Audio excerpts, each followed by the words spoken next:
When the Fed speaks, the market listens. And on Thursday, Wall Street liked what it heard.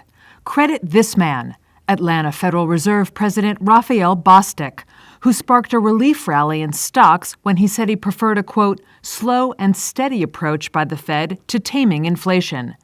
That sent Wall Street's main indexes, which had started the day slow, ending in positive territory. The Dow gained 1%, and the S&P and Nasdaq each added roughly 0.75%.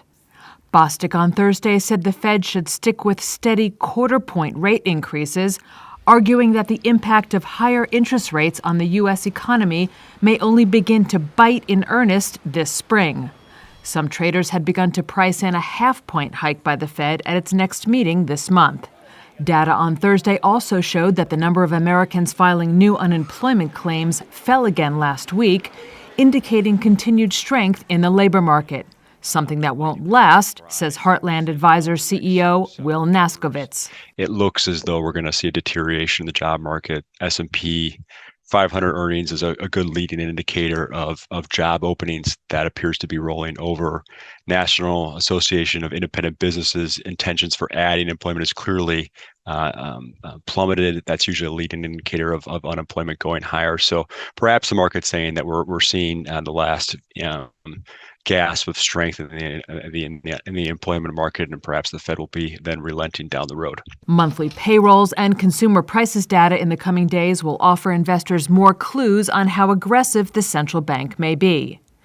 As for individual movers, Salesforce soared 11.5% to notch its biggest one-day percentage gain since August 2020, after the cloud-based software firm forecast first-quarter revenue above analyst estimates and doubled its share buyback to $20 billion. Tesla fell nearly 6% after Chief Executive Elon Musk and team's 4-hour presentation failed to impress investors with few details on its plan to unveil an affordable electric vehicle. And Macy's jumped 11% after the department store chain forecast full-year profit above Wall Street's estimates. Polestar posted a small quarterly loss on Thursday. The electric car maker saw a fourth-quarter deficit of just under $205 million compared with $337 million a year ago. But unlike its rivals, the electric vehicle maker kept its production outlook for 2023. Startup competitors Rivian and Lucid have found demand has weakened for electric cars this year. Both have forecast much lower production than analyst estimates.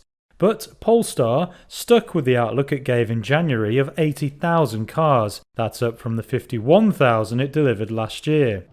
The Swedish automaker also said it would not get dragged into any price wars.